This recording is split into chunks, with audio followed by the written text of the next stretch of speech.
Blegegek-ugek sadulita mel. Dalam syair Ronggo Arsito, diperkirakan pada tahun 2024, masuk dalam hitungan zaman Kalabendu. Zaman ini dapat diartikan sebagai zaman penuh kesengsaraan. Fitnah menyebar di mana-mana, keluarga terpecah belah, kehidupan susah, kolusi, korupsi, dan nepotisme merajalela, dan para pemimpin kehilangan wibawa. Namun, di tengah zaman Kalabendu ini, akan muncul seorang pemimpin yang bersenjata, cokro atau zikir. Dia adalah seorang pemimpin yang taat beribadah kepada Gusti Allah. Dia memiliki senjata, cokro atau zikir, yang sangat ampuh untuk mengalahkan segala musuh dan godaan. Dia memiliki hati yang bersih dan tulus untuk melayani rakyatnya tanpa terkecuali.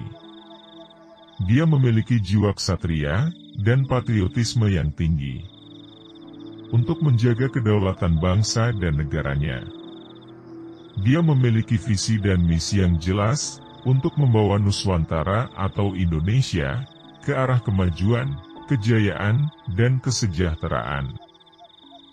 Zaman Kalabendu terjadi karena manusia sudah sangat rakus, serakah.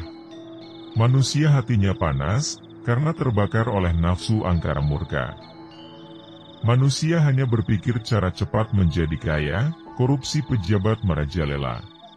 Serta para pemuka agama saling berlomba mencari pujian, pengakuan merasa paling benar dan mulia dengan cara menjual dalil agama.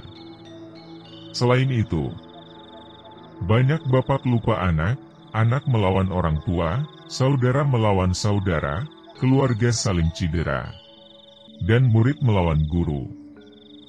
Meski begitu, zaman penuh penderitaan itu, atau zaman Kalabendu, akan sirna. Monggo disimak, dipahami.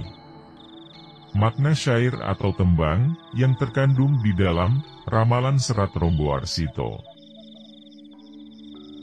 Mulyaning, jenengan noto, ing kono raharjaniro, keraton ing tanah Jowo, mamalaning bumi sirno, sirep dur angkara murka. Atas izin Gusti Kang Moho Suci, zaman Kalabendu hilang, berganti zaman di mana tanah Jawa atau Indonesia menjadi makmur, hilang kutukan bumi, dan angkara murka pun mereda. Margo sinapih rawuhnya, noto ginaib sanyoto, wiji-wijiling utomo, ingaranan naranoto, kang kapisan karanya, adenge tanpa sarono, nagdam makduming srinoto, sonyaruti kedatonnya. Kedatangan pemimpin baru tidak terduga, seperti muncul secara gaib, yang mempunyai sifat-sifat utama. Lire sepi tanpa sarono, ora ono koro-koro, duk masih keneker sukmo, kasampar kasandung roto, keh wong katambehan iko, karsaning sukmo kinaryo, salin alamnya, jumeneng seripan hito. Datangnya tanpa sarana apa-apa, tidak pernah menonjol sebelumnya, pada saat masih muda, banyak mengalami halangan dalam hidupnya, yang oleh izin Gusti Allah akan menjadi pemimpin yang berbudi luhur. Luih adil poro arta, lumuh maring brono arto, nama Sultan Eru Cokro, tanpo sangakan rawuhiro, tan ngadu bolo manungsa, mung sirolah prajurita, tungguling cokro dikir kewala, mungsuh rerep, sirep sirno. Mempunyai sifat adil, tidak tertarik dengan harta benda, bernama Sultan Eru Cakra, atau pemimpin yang memiliki wahyu, tidak ketahuan asal kedatangannya, tidak mengandalkan bala bantuan manusia, hanya sirulah prajuritnya atau pasukan Allah, dan senjatanya adalah cakra zikir. Musuh semua bisa dikalahkan. Tumpes tapis tano monggo, krono panjenengan noto, amrih kartaning nagara, harjaning jagat sedoyo, dahar jroning sawarso, den wangeni kata hiro, pitung real ika, tankar salamun luiho. Semua musuhnya dimusnahkan oleh sang pemimpin demi kesejahteraan negara dan kemakmuran semuanya. Hidupnya sederhana, tidak mau melebihi penghasilan yang diterima. Bumi sak jumpa jegira, amung sadinar sawarsa, sawah sewu pametunya, suang ing dalam sadino, wus resik nir opo-opo, marmaning wong cilik samya, ayem enake tisira, dene murah sandang teda. Pajak orang kecil sangat rendah nilainya, orang kecil hidup tentram, murah sandang dan pangan.